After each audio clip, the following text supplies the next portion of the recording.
نبی کریم علیہ الصلوۃ والسلام نے اطعام الطعام اس کو ایمان کی علامت قرار دیا ہے کہ لوگوں کو کھانا کھلایا جائے۔ سرکار دو جہاں صلی اللہ علیہ وسلم نے فرمایا کہ ایمان یہ ہے کہ تم سلام کو عام کرو اور لوگوں کو کھانا کھلاؤ۔ تو غربا کے اندر کھانا کو تقسیم کرنا، اس کے بے شمار فضائل ہمارے پاس موجود ہیں۔ یوں ہی جلوس اور جھنڈے، اس کا تصور بھی ہمیں نبی کریم علیہ الصلوۃ والسلام کے دور اقدس سے ملتا ہے۔ چنانچہ مدارج النبوت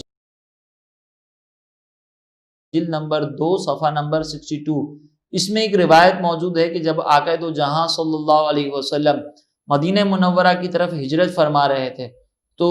کفار نے یہ اعلان کیا ہوا تھا کہ جو شخص بھی نبی کریم علیہ الصلوۃ والسلام کو گرفتار کر کے آئے گا تو اس کو انعامات سے نوازا جائے گا۔ تو اب یہاں پر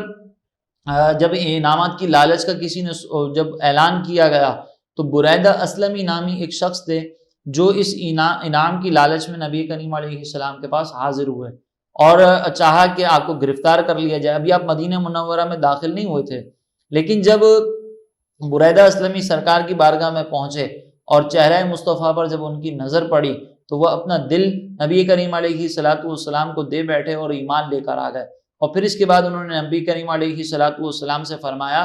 کہ اب میری گزارش یہ ہے کہ جب آپ مدینہ منورہ میں داخل ہوں تو داخلے کے وقت آپ ایک جھنڈے کے ساتھ داخل ہوں۔ چنانچہ انہوں نے اپنا امامہ اتارا، نیزے کے اوپر رکھا اور آگے آگے اس امامے کو جھنڈے کی صورت میں لے کر چلنے لگے۔ اور جیسے ہی نبی کریم علیہ الصلوۃ والسلام آگے بڑھتے تو مدینہ منورہ کے راستے میں جتنے لوگ تھے جو سرکار دو جہاں صلی اللہ علیہ وسلم سے محبت کا اظہار کرتے تھے اس قافلے کے اندر شامل ہونا شروع ہو گئے، حتیٰ کہ ایک بہت بڑے یوں سمجھ لیں کہ لشکر کی صورت تیار ہو گئی اور کافی سارے لوگ سرکار دو جہاں صلی اللہ علیہ وسلم کے ساتھ شریک ہوئے۔ اب آپ ذرا تصور کریں، ہمارے دور میں جو جلوس نکالا جاتا ہے اس میں علماء اس کی قیادت کر رہے ہوتے ہیں، جھنڈے بھی ساتھ اس میں موجود ہوتے ہیں اور پھر علماء آگے آگے ہوتے ہیں اور پیچھے عوام الناس موجود ہوتی ہے۔ اب آپ ذرا اس منظر کو دیکھیں اور نبی کریم علیہ الصلوۃ والسلام کے مدینہ منورہ میں داخلے کو دیکھیں کہ کس طریقے سے سرکار دو جہاں صلی اللہ علیہ وسلم جھنڈے کے ساتھ مدینہ منورہ میں داخل ہو رہے ہیں۔ تو آج کے جلوس کا بعینی تصور ہمیں اس دور میں نظر آتا ہے۔ ہمارے جلوسوں میں ایک اور چیز یہ بھی شامل ہوتی ہے کہ ہم ساتھ میں نعرے بھی لگاتے ہیں اور نعتیں بھی پڑھتے ہیں۔ مسلم شریف کی یہ روایت ہے کہ جب نبی کریم علیہ الصلوۃ والسلام مدینہ منورہ میں داخل ہوئے تو راوی کہتے ہیں کہ فصعید الرجال والنساء فوق البیوت، کہ جتنے بھی مرد اور عورت تھے وہ اپنے گھروں کی چھت پر چڑھ گئے، وتفرق الغلمان والخدم فی الطرق، اور جتنے بھی بچے تھے جتنے بھی خادمین تھے وہ گلیوں میں جگہ جگہ پہ پھیل گئے رستوں میں اور کہنے لگے یا محمد یا رسول اللہ، یا محمد یا رسول اللہ۔ اور اسی طریقے سے وہ بنو النجار کی بچیاں جو تھیں ان کا ایک ترانہ بھی بہت مشہور ہے کہ طلع البدر علینا من ثنیات الوداع وجب الشکر علینا ما دعا للہ داعی، کہ یہ جو انہوں نے اشعار پڑھے تھے اس میں یہ ہے، گویا کہ اس کا خلاصہ یہ ہے کہ ہم پر ایک چاند اللہ تبارک و تعالیٰ کی طرف سے طلوع ہوا، لہٰذا اس کا شکر ادا کرنا ہم پر لازم ہے۔ اب آپ ذرا غور کریں کہ جب نبی کریم علیہ السلام مدینہ منورہ میں داخل ہو رہے ہیں تو جھنڈا بھی ساتھ ہے، جلوس بھی کی شکل بھی بن چکی ہے اور اس کے اندر نبی کریم علیہ الصلوۃ والسلام کی آمد پر خوشیوں کا اظہار بھی ہے، نعرے بھی لگائے جا رہے ہیں، نعتیہ اشعار بھی پڑھے جا رہے ہیں۔ تو ہمارے دور میں جو یہ کام ہوتا ہے کہ ہم جلوس جب نکالتے ہیں تو اس میں نعتیہ اشعار بھی ہوتے ہیں، اس میں نبی کریم علیہ الصلوۃ والسلام کی عظمت کے اظہار کے لیے نعرے بھی لگائے جاتے ہیں۔ تو یہ بعینی ہی وہی شکل ہے، یہ بعینی ہی وہی انداز ہے جو سرکار دو جہاں صلی اللہ علیہ وسلم کے دور میں ہمیں نظر آتا ہے۔ اسی طرح چراغاں کرنا، اب یہ ایک چیز ہے جو ہمارے یہاں پر پائی جاتی ہے۔ تو اب اس میں ذرا غور کر لیں کہ ہم جو یہ لائٹنگ کرتے ہیں کیا یہ قرآن اور حدیث کے اصولوں کے مطابق ہے یا نہیں، کیونکہ اس کا تصور صحابہ کرام کے دور سے تو ہم نہیں لا سکتے کیونکہ اس دور میں بجلی کا کوئی تصور ہی نہیں تھا۔ ہاں یہ ضرور ہے کہ بعض روایتوں کے اندر یہ آتا ہے کہ جب اللہ تبارک و تعالیٰ نبی کریم علیہ الصلوۃ والسلام کو اس دنیا میں بھیج رہا تھا، جب سرکار صلی اللہ علیہ وسلم کی تشریف آوری ہو رہی تھی تو اس وقت اللہ تعالیٰ نے سورج کو ایک روشنی میں اس کی اضافہ کر دیا تھا، اور اسی طریقے سے بی بی آمنہ رضی اللہ تعالیٰ عنہا فرماتی ہیں کہ جو ستارے تھے وہ میرے گھر کے بالکل قریب آ گئے تھے جس سے میرا گھر بالکل روشن ہو گیا تھا۔ تو روشنی کے اندر اضافہ کرنا، یہ اس کا تصور ہمیں مل جاتا ہے۔ اگر ہم روایتوں کو دیکھیں اور وہ ولادت کے وقت کے جو واقعات ہیں اس کو دیکھیں. لیکن اس کے باوجود بعض لوگ کہتے ہیں کہ نہیں یہ تو ایک الگ سی بات ہو گئی، یہ تو ایک الگ سی چیز ہو گئی، حالانکہ روشنی کے اندر اضافے کا تصور بعینی ہی ان چیزوں سے ہمیں مل جاتا ہے. لیکن اس کے باوجود اگر کوئی اعتراض کرتا ہے کہ اس دور میں تو بجلی کا کوئی تصور ہی نہیں تھا، تو یہاں پر ہم یہ ضرور آپ کی خدمت میں عرض کریں گے کہ وہ اصول ذہن میں رکھیے گا کہ اللہ تعالیٰ نے ہمیں خوشی منانے کا حکم دیا ہے، کسی خاص طریقے کے اندر ہمیں مقید نہیں کیا کہ خوشی اسی طریقے سے منانی ہے. لہٰذا جو بھی جائز طریقہ ہوگا ہم اس کے ساتھ خوشی کا اظہار کر سکتے ہیں. جیسا کہ حضرت سلمان رضی اللہ تعالیٰ عنہ سے مروی ہے، ترمذی شریف کی یہ روایت ہے کہ نبی کریم علیہ الصلاۃ والسلام سے گھی وغیرہ کے بارے میں سوال کیا گیا کہ کیا ان کا استعمال کر سکتے ہیں، تو سرکار دو جہاں صلی اللہ علیہ وسلم نے فرمایا الحلال ما احل اللہ فی کتابہ، حلال وہ ہے جسے اللہ تبارک و تعالیٰ نے اپنی کتاب میں حلال قرار دیا، والحرام ما حرم اللہ فی کتابہ، اور حرام وہ ہے جسے اللہ تعالیٰ نے اپنی کتاب کے اندر حرام قرار دے دیا، وما سکت عنہ فہو مما عفا عنہ، اور جس سے اللہ تبارک و تعالیٰ نے نہ تو حلال قرار دیا نہ حرام قرار دیا، شریعت کی طرف سے وہاں پر سکوت ہو، تو یہ ان چیزوں میں شامل ہے کہ جس کی تمہیں اجازت دے دی گئی. یعنی اگر نہ تو حلال کا واضح حکم ہو نہ حرام کا واضح حکم ہو، کسی چیز کے بارے میں کوئی کلام نہ کیا جائے، تو پھر وہ ہمارے لیے جائز ہوتا ہے. اب اس کا مطلب یہ ہوا کہ اگر ہمیں کسی چیز کو حرام قرار دینا ہے تو اس کے لیے ہمیں دلیل چاہیے ہوگی. پہلی بات کہ فی نفسی ہی چراغاں کرنا اگر صحیح نیت کے ساتھ ہو، صحیح ضرورت کے ساتھ ہو، تو کیا یہ چراغاں کرنا ناجائز ہے، منع ہے؟ اور اگر یہ منع ہے تو کیا صرف اس 12ویں کے موقع پر منع ہے یا اس کے علاوہ بھی منع ہے؟ اس کے علاوہ تو کوئی بھی اس کو ناجائز قرار نہیں دیتا، کیونکہ ہم یہ دیکھتے ہیں کہ شادی بیاہ کے مواقع پر چراغاں کیا جاتا ہے. اسی طریقے سے انڈیپینڈنس ڈے جب منایا جاتا ہے تو وہاں پر چراغاں کیا جاتا ہے، اس کو کوئی بھی ناجائز نہیں کہتا. تو اس کا مطلب اٹ سیلف تو وہ منع نہیں ہے. اب بلا وجہ اگر کوئی اس موقع پر اس کو منع کرے، اس موقع پر ناجائز کہے، تو اس کو پھر الگ سے دلیل دینی ہوگی، اور وہ دلیل عموماً یہی ہوتی ہے کہ بھئی صحابہ کرام نے نہیں کیا تھا تو ہم کیوں کریں. اس کا جواب انشاءاللہ پھر ہم آگے ذکر کرتے ہیں. تو فی الحال اتنا معلوم ہو گیا کہ چراغاں اختیار کرنا چونکہ اس کو شریعت نے منع نہیں کیا تو یہ بھی ایک جائز امر ہے، قرآن اور حدیث کے اصولوں کے مطابق ہمیں اس کا ثبوت ملتا ہے. تو اب آپ جتنی بھی چیزیں ہیں، جتنے بھی طریقے ہمارے یہاں پر اختیار کیے جاتے ہیں، سب کو آپ دیکھ لیں، یہ سب کے سب وہ امور ہیں کہ جو یا تو براہ راست نبی کریم علیہ الصلوۃ والسلام کے دور میں ہمیں ملتے ہیں یا قرآن اور حدیث کے اصول کے موافق ہیں. اب سوال یہ ہوتا ہے کہ جب یہ ساری چیزیں علیحدہ علیحدہ طور پر جائز ہیں تو کیا ان کو ایک ساتھ جمع کر لینا یہ ناجائز ہو سکتا ہے؟ تو اس کے بارے میں بس ایک یہ ذہن میں لوگ کے ذہن میں کنفیوژن ہوتی ہے کہ یہ چونکہ سب ایک ساتھ جمع کر لیتے ہیں اور صحابہ کرام نے ایسا نہیں کیا تھا لہٰذا یہ منع ہے، یہ بدعت ہے، اس لیے اس کو منع کیا جائے گا. چنانچہ سب سے پہلے یہ ذہن نشین رکھیں کہ بدعت کہتے کسے ہیں. جب تک ہمیں بدعت کا صحیح مفہوم سمجھ میں نہیں آئے گا، جب تک ہمیں یہ معلوم ہی نہیں ہوگا کہ بدعت کسے کہا جاتا ہے، تب تک یقینی سی بات ہے کہ ہم کسی بھی چیز کے بدعت ہو کر اسے ناجائز ہونے کا فیصلہ نہیں کر سکتے. پہلی بات تو یہ ذہن میں رکھیے گا کہ ہر بدعت منع نہیں ہوتی ہے، ہر بدعت ناجائز نہیں ہوتی ہے. اور یہ بھی ایک تصور غلط ہے کہ اگر کوئی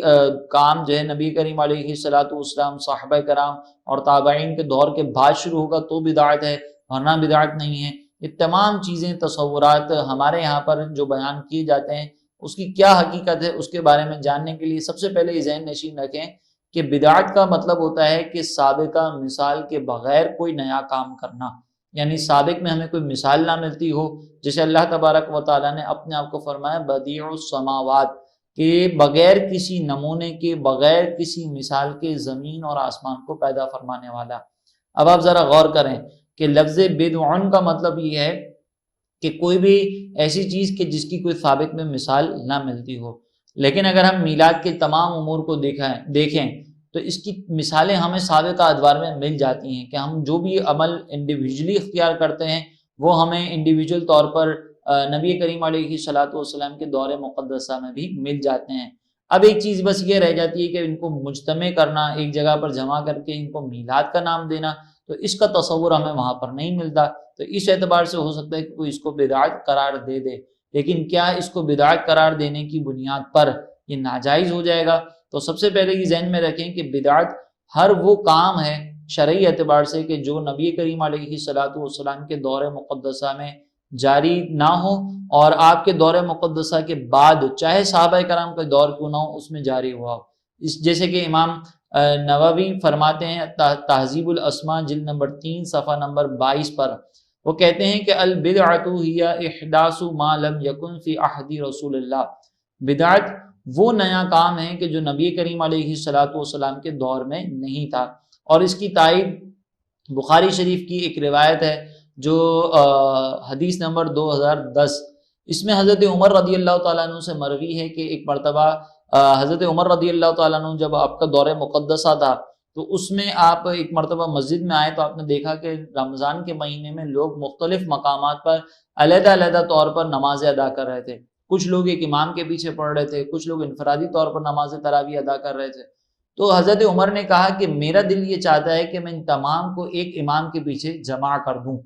لہٰذا حضرت عمر رضی اللہ تعالیٰ عنہ نے پھر ایک امام کو مقرر کیا اور ان کے پیچھے جو ہے تمام صحابہ کرام کو نماز تراویح ادا کرنے کا حکم دیا. اور پھر جب اگلے دن آپ آئے تو آپ نے دیکھا کہ تمام صحابہ کرام جو ہے وہ ایک امام کے پیچھے نماز تراویح ادا کر رہے ہیں. تو حضرت عمر نے اس کو دیکھ کر کہا کہ نعم البدعۃ ھذہ، کہ یہ کیا ہی اچھی بدعت ہے. اب یہاں سے آپ دیکھیں کہ نماز تراویح کا تصور نبی کریم علیہ الصلوۃ والسلام کے دور میں بھی ملتا تھا، لیکن اجتماعی طور پر ایک ساتھ جمع ہو کر روٹین اس کو بنا لینا کہ ایک امام کے پیچھے نماز ادا کر رہے ہیں، اس کا تصور نبی کریم علیہ السلام کے دور میں نہیں تھا. تو حضرت عمر نے اس کو بدعت قرار دیا اور ساتھ میں کیا کہا کہ کیا ہی اچھی بدعت ہے، بہت اچھی بدعت ہے. تو اس سے ایک بات تو یہ معلوم ہو گئی کہ بعض لوگ کہتے ہیں کہ یہاں پہ لغوی بدعت مراد ہے، حقیقتاً بدعت مراد تھوڑی ہے. تو یہ ذہن میں رکھیے گا کہ حضرت عمر نے یہ معاملہ شریعت کے امور میں اختیار کیا تھا اور حضرت عمر جانتے تھے کہ میں جو یہ کام کر رہا ہوں اس کا تصور، یعنی ایک امام کے پیچھے کھڑا ہونے کا تصور سرکار کے دور میں ملتا نہیں ہے کہ روٹین میں اس چیز کو شامل کر لیا ہو. روٹین میں ایک امام کے پیچھے کھڑے ہونے کا تصور نہیں ملتا. تو اب حضرت عمر پھر نبی کریم علیہ الصلوۃ والسلام کے خاندان سے ہی تعلق رکھتے تھے، آپ بھی قبیلہ قریش سے تعلق رکھتے تھے. جس معنی میں نبی کریم علیہ الصلوۃ والسلام نے لفظ بدعت کہا ہوگا اسی معنی میں نبی کریم علیہ الصلوۃ والسلام کے معنی و مفہوم کو سامنے رکھ کر حضرت عمر نے بدعت کو سمجھا ہوگا. اسی طرح سیدہ عائشہ صدیقہ رضی اللہ تعالی عنہا نے بھی یہ فرمایا کہ نبی کریم علیہ الصلوۃ والسلام کے اس دنیا سے رخصت ہونے کے بعد سب سے پہلی بدعت جو جاری ہوئی، جو بری بدعت تھی، وہ پیٹ بھر کر کھانا کھانا ہے. اب یہاں پہ بھی آپ دیکھیں کہ بری بدعت کا بھی تصور ملتا ہے اور دوسرا اس بات کا بھی اطلاع ہمیں مل جاتی ہے کہ یہاں پر کوئی بھی کام ایسا جو سرکار دو جہاں صلی اللہ علیہ وسلم کے دور مقدسہ کے بعد جاری ہو اس کو بدعت قرار دیا جاتا ہے، چاہے صحابہ کرام کا دور ہو. اور صحابہ نے ہمیں یہ تقسیم سکھا دی کہ اگر وہ کام ایسا ہے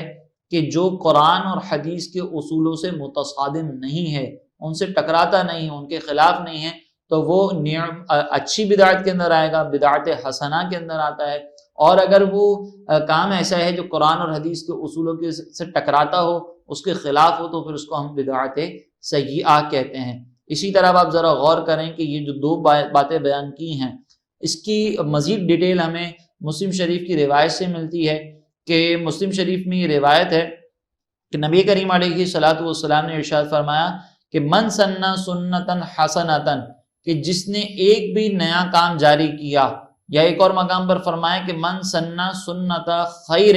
کہ جس نے اچھا کام کیا، فاتبع علیہا، اور پھر لوگوں نے اس کی اتباع کی، فلہ اجرہ ومثل اجور من اتبعہ،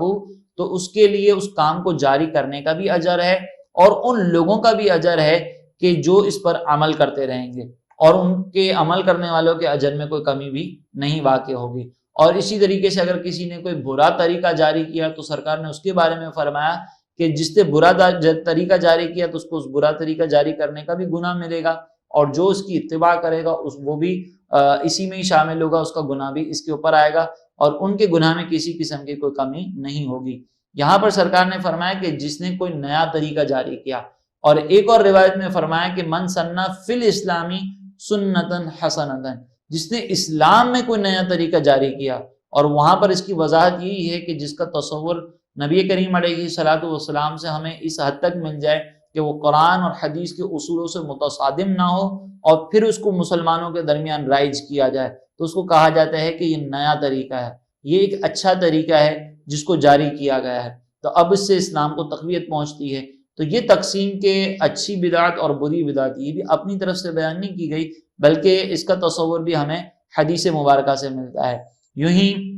اب آپ ذرا غور کریں کہ اس کے بارے میں حضرت علامہ ابن حجر عسقلانی فتح الباری میں ارشاد فرماتے ہیں کہ تحقیق یہ ہے کہ کوئی بھی ایسی چیز کہ جو شریعت کے اصولوں میں داخل ہو تو وہ اچھی بدعت ہوتی ہے، وَإِن كَانَتْ مِمَّا تُنْدَرِجُ تَحْتَ مُسْتَقْبَحٍ، اور کوئی بھی ایسی چیز جو شریعت کے ناپسندیدہ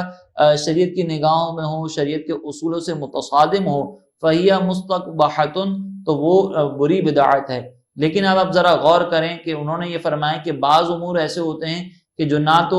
شریعت کے اصولوں سے ٹکراتے ہیں، نہ شریعت کے اچھے امور کے تحت داخل ہو رہے ہوتے ہیں، ان کو بارے میں فرمایا کہ پھر وہ جائز ہوتے ہیں، وہ مباح قرار دیے جاتے ہیں۔ تو بدعت کی یہ تقسیم کوئی آج کے دور میں نہیں بنائی گئی ہے، یہ بدعت کی تقسیم سابقہ ادوار کے علماء نے بھی بنائی تھی، اور سابقہ جو علماء تھے جو قرآن اور حدیث کو ہم سے زیادہ سمجھتے تھے، انہوں نے بھی اس تقسیم کے بارے میں بیان فرمایا، اور اس کی اصل یہی ہے کہ نبی کریم علیہ السلام نے فرمایا کہ من سنّ سنتاً حسنتاً فی الاسلام، کہ جس نے اسلام میں کوئی نیا اچھا کام جاری کیا، اور اس سے مراد یہی ہے کہ شریعت کے اصولوں کو سامنے رکھ کر اس کے مطابق تقویت دین کے لیے، جیسے مثال کے طور پر حضرت ابو بکر صدیق رضی اللہ تعالیٰ عنہ کے دور میں جب مسیلمہ قذاب سے مقابلہ ہوا تھا، تو اس مقابلے میں پہلے جب بھی مسلمان کسی سے جہاد کرتے تھے تو وہاں پر اللہ اکبر کے نعرے لگائے جاتے تھے۔ جب مسیلمہ قذاب سے مقابلہ ہوا تو اس مقابلے کے اندر آپ کی بارگاہ میں کچھ لوگ حاضر ہوئے اور انہوں نے عرض کی کہ یا امیر المؤمنین، کچھ لوگ اب اگر دیکھا جائے تو وہاں پر بھی اللہ اکبر کے نعرے لگا رہے ہیں اور یہاں پر بھی اللہ اکبر کے نعرے لگائے جا رہے ہیں، تو ہمیں معلوم نہیں پڑ رہا کہ کون اپنا ہے اور کون پرایا ہے۔ تو اس وقت صدیق اکبر رضی اللہ تعالیٰ عنہ نے کہا کہ پھر ہم یا محمدہ کا نعرہ لگائیں گے۔ تو اس جنگ کے دوران پہلی مرتبہ مسلمانوں کی طرف سے یا محمدہ کا نعرہ لگایا، اور یہ اس بات کا فرق تھا کہ جو یا محمدہ کا نعرہ لگا رہا ہے حقیقتاً وہ مسلمان ہے، اور جو یا اللہ کے نعرے لگا رہا ہے وہ دھوکہ دینے کے لیے مسلمانوں کو حقیقت میں نعرے لگا رہا تھا، ورنہ وہ مسلمہ قذاب کا پیروکار ہے۔ تو اس سے یہ بات معلوم ہوئی کہ ایک چیز جو اسلام کی ترقی کے لیے تھی، اسلام کی تائید کے لیے تھی، وہ نعرہ لگایا گیا۔ پھر اس کے بعد جب حفاظ صحابہ کرام شہید ہوئے تو حضرت عمر رضی اللہ تعالیٰ عنہ نے صدیق اکبر کی بارگاہ میں عرض کی کہ اگر اسی طرح حفاظ شہید ہوتے رہے تو قرآن کی حفاظت کا معاملہ ہمارے لیے بڑا دشوار ہو جائے گا، کیوں نہ ہم قرآن مجید جو متفرق جگہوں پر لکھا ہوا ہے اس کو ایک جگہ پر جمع کر دیں۔ تو صدیق اکبر نے وہاں پر یہی بات سامنے بیان کی کہ ہم وہ کام کیسے کر سکتے ہیں کہ جو نبی کریم علیہ السلام نے نہیں کیا۔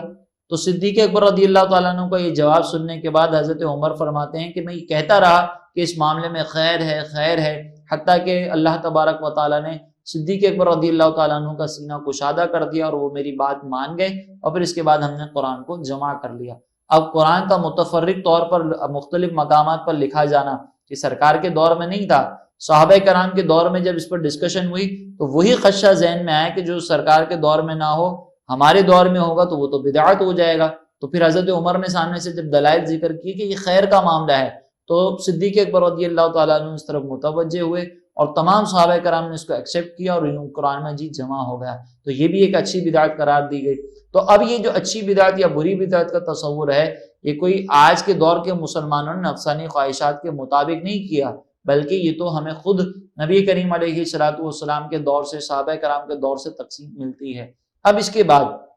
ذرا یہ غور کریں کہ آج کے دور میں اگر ہم نبی کریم علیہ السلام کی عظمت کا اظہار کرنے کے لیے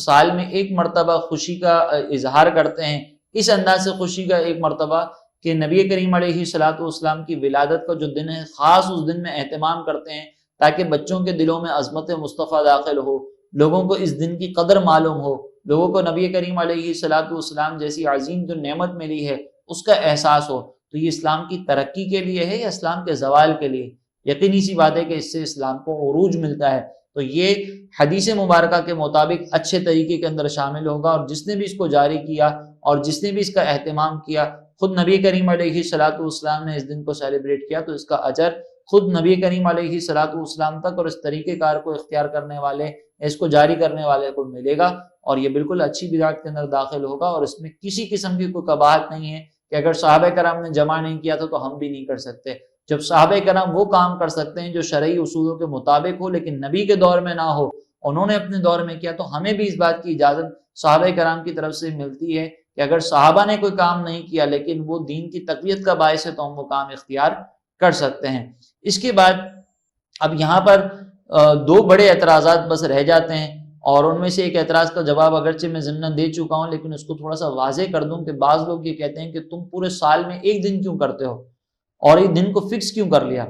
تو پہلی بات تو یہ ہے کہ ہم سال میں ایک دن جو ہے وہ بہت بڑے پیمانے پر اہتمام کے ساتھ کرتے ہیں، پوری دنیا میں ایک ساتھ کیا جاتا ہے، ورنہ روزانہ کی بنیاد پر مختلف مواقع پر ہم یہ اہتمام کرتے رہتے ہیں۔ ہم جو درود پاک پڑھتے ہیں، مختلف مقام پر محفل نعت ہوتی ہیں، ہر مہینے کو کچھ نہ کچھ ہمارے یہاں پر نبی کریم علیہ الصلوۃ والسلام کی عظمت کا ذکر کیا جاتا ہے، ہر جمعے کو نماز کے بعد ہم سلام پڑھتے ہیں، تو ہم نبی کریم علیہ السلام کی محبت کو اجاگر کرنے کے لیے ویسے ہی روزانہ اہتمام کرتے ہیں، لیکن بڑے پیمانے پر ایک دن کے اندر اہتمام اس لیے کیا جاتا ہے کہ اس میں لوگوں کو سہولت بھی ہو جاتی ہے اور اس کو کوئی فرض یا واجب نہیں سمجھتے، ہم مستحب قرار دیتے ہیں جیسا کہ ہم نے شرعی حیثیت کے ضمن میں یہ ذکر کیا تھا۔ اور دوسری بات یہاں پر جواب یہ ہے کہ اگر کوئی کام ہمارے لیے اٹ سیلف جائز ہو تو اب وہ صرف اس وجہ سے ناجائز نہیں ہو جائے گا کہ ہم نے اس کو فکس کر لیا، جبکہ اس کا فکس کرنا ہم کوئی ضروری بھی نہیں سمجھتے۔ اب آپ ذرا غور کریں کہ ہمارے یہاں پر عصر کا ٹائم اگر 5 بجے شروع ہوتا ہے اور 6 بجے تک رہتا ہے تو اس پورے 1 گھنٹے کے اندر آپ نماز ادا کر سکتے ہیں، لیکن جماعت کا ٹائم ہر مسجد کے اندر فکس کیا جاتا ہے کہ 5:30 بجے ہی ادا ہوگی۔ تو کیا آپ کو یہ جماعت کا ٹائم فکس کرنے کو ناجائز کہہ سکتے ہیں کہ نہیں؟ جب 1 گھنٹے کے اندر پڑھ سکتے ہیں تو کبھی آپ 5:30 پہ رکھیں، کبھی 5:15 بجے رکھیں، آپ نے فکس کیوں کر دیا؟ جماعت کا ٹائم فکس کرنا تو حرام ہو جائے گا۔ تو یقینی سی بات ہے کہ کوئی بھی نہیں کہے گا، ہر مکتبہ فکر کی مسجد کے اندر جو ہے وہ نمازوں کے اوقات فکس ہوتے ہیں، تو کسی وقت کسی چیز کا وقت مقرر کر لینا اس کو ناجائز نہیں بنا دیتا اگر وہ چیز پہلے سے جائز ہو۔ ہاں، اس کو ضروری نہیں سمجھنا چاہیے، اور ہمارے یہاں پر میلاد منانے کو ہم مستحب کے درجے میں مانتے ہیں، کوئی فرض یا واجب قرار نہیں دیتے، لیکن ہم یہ ضرور کہتے ہیں، اس کے بارے میں ترغیب ضرور دیتے ہیں کہ اس سے محبت رسول میں اضافہ ہوتا ہے، لہٰذا اس کو بہت اچھے انداز سے اختیار کرنا چاہیے۔ اگرچہ مستحب ہے اور منانا ضروری نہیں ہے، لیکن محبت کا تقاضا یہ ہے، محبت کی زبان میں، محبت کے انداز میں ہم اس کو ایمان کی علامت قرار دیتے ہیں، لہٰذا اچھی بات ہے کہ جو شخص اس کو مناتا ہے تو اس کی محبت میں یقیناً اضافہ ہوگا۔ اور آخری اعتراض وہ یہ ہے کہ اس دن 12ویں شریف میں نبی کریم علیہ الصلوۃ والسلام کی وفات ہوئی تھی اور تم وفات مصطفیٰ کے دن جو ہے وہ جشن منا رہے ہو، تمہیں شرم نہیں آتی؟ یہ اس طرح کے اعتراضات کیے جاتے ہیں۔ تو یہاں پہ ذرا غور کریں کہ یہ جو ضابطہ ہمیں بیان کیا جا رہا ہے ہمارے سامنے کہ 12ویں شریف کو وفات مصطفیٰ صلی اللہ علیہ وسلم کا دن ہے اور تم اس دن خوشیاں منا رہے ہو، تو یہ تو بہت افسوس کی بات ہے۔ تو اس کا جواب عرض کرنے سے پہلے میں ایک بات ضرور ذکر کروں گا کہ ہمارے جو جمہور علماء ہیں، جمہور علماء مورخین، ان کے نزدیک نبی کریم علیہ الصلوۃ والسلام کی وفات کا دن 12 ربیع الاول نہیں ہے، لیکن for the sake of argument ہم یہ تسلیم کر لیتے ہیں کہ 12 ربیع الاول کا دن ہی وفات کا دن ہے۔ یہ برسبیل تنزل ہم نے تسلیم کر لیا کہ چلیں 12ویں کے دن ہی جو ہے وہ سرکار دو جہاں صلی اللہ علیہ وسلم کی وفات کا دن تھا، لیکن کیا اس دن اب بھی خوشیاں منانی چاہیے یا غم منانا چاہیے؟ شریعت کیا کہتی ہے؟ ہم کسی کے اعتراض سے، کسی کی خواہ خواہ کی جو اس طرح کی چیزیں ہوں گی اس سے متاثر ہو کر تو فیصلہ نہیں کریں گے، بلکہ ہم قرآن اور حدیث کے پیچھے چلیں گے۔ نبی کریم علیہ الصلوۃ والسلام کے فرمان کے مطابق کسی کی بھی وفات پر 3 دن سے زائد سوگ کا اظہار منع ہے۔ صرف عورت کو اس بات کی اجازت ہے، بلکہ اس کے لیے واجب ہے کہ شوہر اگر فوت ہوتا ہے تو 4 مہینے 10 دن وہ سوگ میں گزارتی ہے، جس کو عدت کا پیریڈ کہا جاتا ہے۔ باقی اس کے علاوہ 3 دن سے زائد کسی کی بھی وفات پہ غم کا اظہار نہیں کر سکتے۔ تو آج کے دور میں اگر کوئی غم کا اظہار کرے یا غم کرے گا تو یہ تو حدیث مبارکہ کے خلاف ہو جائے گا، تو اس صورتحال کے اندر غم منانے کی ممانعت ہو گئی۔ اب کیا خوشیاں منا سکتے ہیں؟ تو خوشیوں کے بارے میں اب ذرا یہ دیکھیں کہ حضرت آدم علیہ السلام کے بارے میں سنن ابی داؤد کی روایت ہے، حدیث نمبر 1047 اس کے اندر نبی کریم علیہ الصلوۃ والسلام نے ارشاد فرمایا کہ اِنَّ مِن فَضْلِ أَيَّامِكُمْ یوم الجمعہ، کہ تمہارے ایام میں سب سے بہتر دن جمعہ کا ہے۔ کیوں؟ فیہ خلق آدم و فیہ قبض، اسی دن حضرت آدم علیہ السلام کی تخلیق ہوئی اور اسی دن آپ کی وفات ہوئی۔ اب آپ ذرا غور کریں کہ جمعے کا دن تخلیق آدم کا بھی دن ہے اور وفات آدم کا بھی دن ہے، اور سرکار اس کو افضل قرار دے رہے ہیں۔ اور دوسرے مقام پر سرکار نے فرمایا، سنن ابن ماجہ کی یہ روایت ہے، حدیث نمبر 1098، سرکار فرماتے ہیں کہ ان ھذا یوم عید، کہ یہ جمعے کا دن عید کا دن ہے، جعل اللہ للمسلمین، اس دن کو اللہ تبارک و تعالیٰ نے مسلمانوں کے لیے مقرر کیا۔ اب آپ ذرا بتائیں کہ کیا عید والے دن آنسو بہائے جاتے ہیں؟ عید والے دن کیا غم کا اظہار کیا جاتا ہے؟ یقینی سی بات ہے نہیں، عید کا دن تو خوشیوں کا دن ہوتا ہے۔ ایک فرمان میں سرکار نے فرمایا کہ یہ حضرت آدم علیہ السلام کی وفات کا دن بھی ہے، اور دوسرے فرمان میں سرکار نے فرمایا کہ یہ عید کا دن بھی ہے، تو عید والے دن خوشیوں کے اظہار کی ترغیب دی جا رہی ہے۔ تو آپ ذرا غور کریں کہ نبی کریم علیہ السلام نے ایک مقام پر 3 دن سے زائد سوگ منانے کو منع کر دیا، اور دوسرے مقام پر ہمیں اس بات کا تصور دے دیا کہ اگر نبی کی وفات اور ولادت کا دن ایک ہی ہو تب بھی اس دن خوشیاں منائی جائیں گی، اس دن خوشیوں کا اظہار کیا جائے گا، سوگ کا اظہار نہیں کیا جائے گا۔ اس سے اندازہ ہوتا ہے کہ ہمارے ہاں پر جو اعتراضات کیے جاتے ہیں وہ شاید یا تو جہالت کے اندر کیے جاتے ہیں، یا نبی کریم علیہ السلام سے نفرت کے اظہار میں کیے جاتے ہیں، یا پھر کوئی اور ایسی وجہ ہے کہ جس کو بنیاد بنا کر مسلمانوں کے درمیان خواہ مخواہ کے اس طرح کے وساوس بیان کیے جاتے ہیں۔ اب ہم نے آپ کی خدمت میں بالتفصیل میلاد منانے کی کیا شرعی حیثیت ہے، ہم کیوں مناتے ہیں، اور کون کون سے بڑے اعتراضات جو ہے میلاد منانے پر کیے جاتے ہیں اس کے بارے میں ذکر کر دیا۔ گزارش جو ہم نے پروگرام کے آغاز میں آپ سے کی تھی، دوبارہ آخر اختتام پر یہ کریں گے کہ آپ بآسانی اور بہت سہولت کے ساتھ، بہت اہتمام کے ساتھ ان 12 دنوں میں میلاد منانے کا اہتمام کریں، اور اس انداز سے اہتمام کریں کہ ان 12 دنوں میں تو کم از کم کوئی گناہ نہ ہو، اور پھر اس کی برکت سے انشاءاللہ ربیع الاول کے پورے مہینے میں گناہوں سے بچے رہیں، اور پھر اس کے بعد انشاءاللہ پورے سال ہم گناہوں سے بچے رہیں گے، حتیٰ کہ دوبارہ جب 12ویں کا مہینہ آئے گا تو ہم اپنے لیے جو وعدہ کیا تھا، ہم نے اپنے لیے جو ارادے کیے تھے، اس کی دوبارہ تجدید کر کے آئندہ پوری زندگی انشاءاللہ ہم اپنے آپ کو گناہوں سے بچائے رکھیں گے، کثرت سے نیکیاں کریں گے۔ سرکار کی محبت میں جس طریقے سے ہم میلاد منا رہے ہیں، اسی طریقے سے سرکار کے دین کے لیے قربانیاں دینے کی بھی تیاری کریں گے، سرکار کے دین کی ترویج و اشاعت کے لیے بھی ہم اخراجات کریں گے۔ جس طریقے سے ہم میلاد کے لیے اخراجات کرتے ہیں، اسی طریقے سے ہم سرکار دو جہاں صلی اللہ علیہ وسلم کی دین کی ترویج و اشاعت کے لیے بھی اخراجات کریں گے۔ بعض لوگ یہاں پر ہو سکتا ہے کہ آپ کو کہیں کہ تم میلاد کے اوپر اتنا خرچہ کرتے ہو تو کسی غریب کو بھی دے دیتے مال، تو یہ ذہن میں رکھیے گا کہ اس آخری اعتراض کا بس جواب یہ ہے کہ ہماری شریعت مطہرہ نے ہمیں مختلف کاموں کی شرعی حیثیتیں بتا دی ہیں کہ یہ فرض ہے، یہ واجب ہے، یہ مستحب ہے۔ اگر ہم زکوٰۃ کے علاوہ کوئی بھی مال کسی کو دیتے ہیں، چاہے وہ کسی کی شادی کے لیے دے رہے ہوں، کسی کو کھانے پینے کے لیے دے رہے ہوں، یہ مستحب ہوتا ہے، اور ایک طرف میلاد منانا بھی مستحب ہے۔ اب یہاں پر سوال یہ ہوتا ہے کہ ہمیں کون سا کام کرنا چاہیے، یہ کریں یا یہ کریں؟ تو اس کو ترغیب دینے کا طریقہ کار یہ نہیں ہوتا کہ ہم یہ کہیں کہ یار اس سے اچھا تو تم یہ والا کر لیتے۔ اب مثال کے طور پر آپ یوں سمجھیں کہ تہجد کی نماز یہ بھی نفل ہے، اور اشراق چاشت کی نماز یہ بھی نفل ہے۔ اب اگر کوئی شخص اشراق چاشت کی نماز ادا کرتا ہو تو ہم اس کو ترغیب دیتے ہوئے کبھی بھی یہ نہیں کہیں گے کہ اس سے اچھا تو تم تہجد پڑھ لیتے، تم یہ کیوں پڑھ رہے ہو۔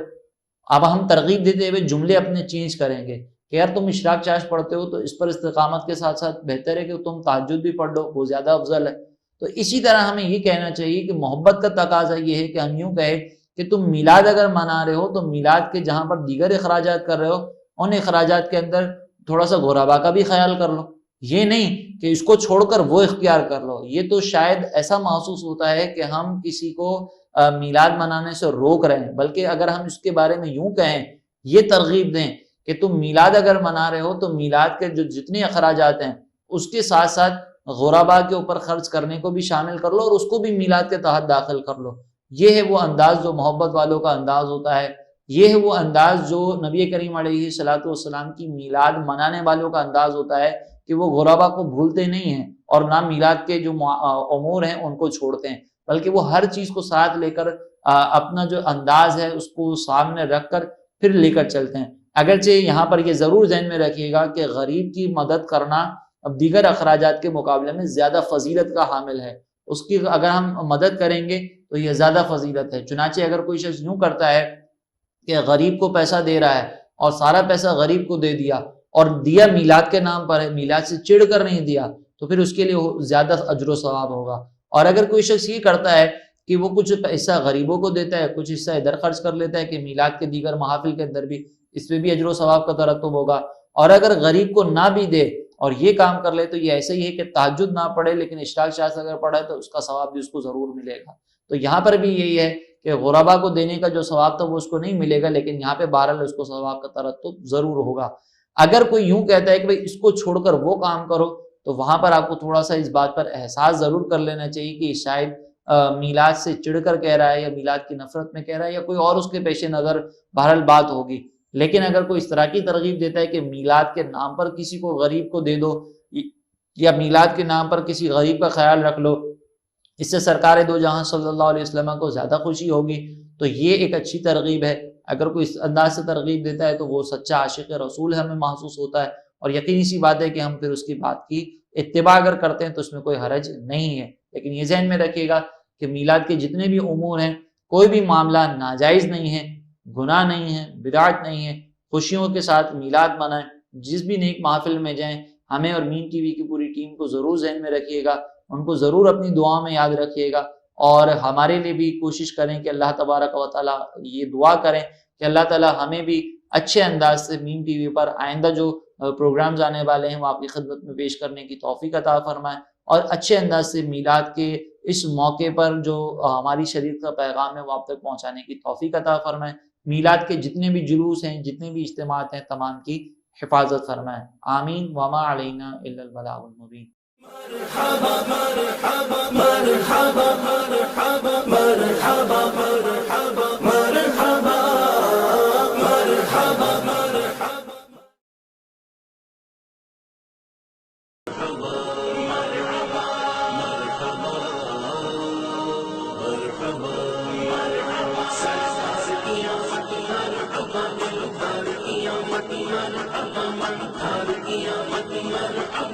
مرحبا